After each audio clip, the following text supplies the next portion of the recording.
It is insane the level of detail that exists in GTA 5's lore. I had friends who had never touched a video game in their life, even my grandparents asking me about GTA 5. That has got to be one of the most popular games of all time. 1,000%. That may be. It's about stealing cars. Yeah. Over $8.5 billion. Yo. Grand Theft Auto 5 wasn't just great, it turned a lot of heads, not just within gaming, but outside of gaming as well. When it launched in 2013, nobody thought we would still be talking about the game a decade later, or that Rockstar could milk a game for that long. At the time, open world games were everywhere.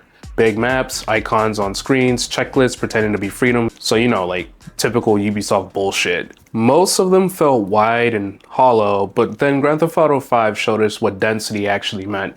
Los Santos wasn't just large, it was layered. Every street had purpose, every area had personality. Think like Blaine County from the city of Los Santos itself. How they both feel very different. Even like subtle things, like when you're driving on the way to Blaine County, your radio selection changes. I forget which radio station that actually changes on your way up to Blaine County, but it's subtle changes like that that really make the world feel lived in and really add to the vastness of the map. Nothing says this is a big ass map like your radio station literally changing while you're driving. That's a nice little touch that most game developers don't even bother trying to add in their games because it's something that just slips their mind. But with Rockstar, they really look at every single detail of their games, even down to stuff like this. I can't tell you the amount of times that I've ignored main missions for hours and still explored Los Santos. Everything about that game's map is just well lived in and very well thought out. And next thing you know, a gaming session that should have been about 30 minutes or so turns into a couple hours and you haven't even touched the main missions. But Rockstar didn't just stop there. They asked a question. What if the story didn't belong to one person? Michael represented excess and decay, Franklin represented ambition and potential, and Trevor, well, we all know what Trevor represents. I admit, I kinda got a little angry. Did you kill him?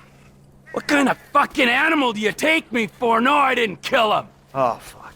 But I did kidnap his wife. Oh, no. Grand Theft Auto 5 allowed you to switch between each character. Even if you weren't doing a mission, you could see what each character was up to. I personally love switching from Michael to Trevor, because Michael would just be either bitching with his wife or watching his daughter be a whore or his son be a lowlife. Dude, do you even have a penis? Or are you one of those hermaphrodites born without genitals? And then you would just switch to Trevor, just doing some real off-the-wall shit.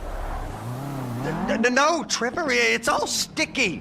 Oh, that's the essence of life, boy. To me, just switching between the two whenever I loaded into the game always made me laugh. They implemented this feature very well to the point where it didn't just feel like a gimmick, it felt like an actual natural part of the game. And the fact that you could switch between characters during missions, during their livelihoods, seamlessly, was unheard of at the time. No loading screens, no breaks, just momentum. That fluidity changed how players think about immersion. And then there are the details. Now, I've mentioned in my previous Grand Theft Auto video about how the AI kind of felt dated, but for the time where Grand Theft Auto 5 came out, and even now by today's standards, the AI are pretty competent. I know that it's a stretch because we've all outran the cops or heard them say some crazy things. Killing makes my dick hard. But again, they really paid attention to detail with the NPCs. Like you can sit here and, I don't know, run over a character by accident if you aren't really driving very well. And somebody will pull their phone out and go, oh my God, or, you know, something. You know, you would hear other NPCs saying different things. It felt like you were living in an actual city. Rockstar spent time and money on things most players wouldn't even notice.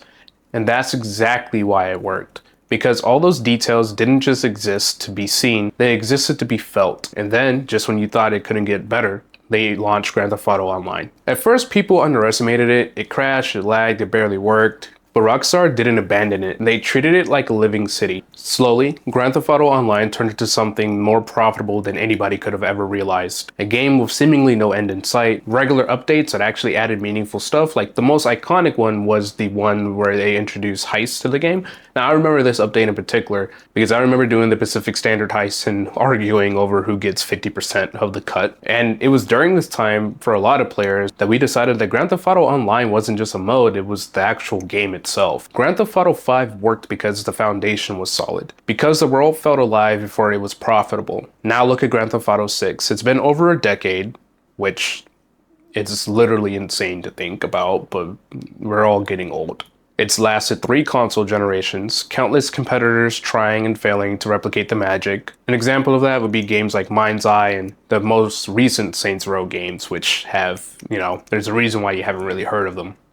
Just saying. Players now expect NPCs that remember you, cities that evolve, systems that interact with you naturally, and an online world that lasts another decade or so. Rockstar knows this. That's why they stayed quiet, that's why leaks feel catastrophic, that's why every frame gets dissected like evidence. Grand Theft Auto 6 isn't allowed to be safe. If Grand Theft Auto 5 is about freedom, then Grand Theft Auto 6 has to be more about open world freedom. If Grand Theft Auto 5 simulated a city, Grand Theft Auto 6 has to simulate a society. In an era where games are launched broken, patched later, and forgotten faster, Rockstar is taking its time. It feels almost rebellious because when Grand Theft Auto 6 finally releases, it won't just be compared to other games, it'll be the standard. But hey, that's just my thoughts on it. Let me know your thoughts down below in the comment section. I actually do spend the time to read them because you guys actually know what the hell you're talking about. It's pretty cool that we're building a community here. If you liked the video, feel free to give me a like and subscribe. And if you didn't like it, just let me know why and I'll try to improve my video for the next time. Well, for the next time. What for the next time? My English teacher would be so angry with me. For the next time? Really? What? Okay. But anyways, see you.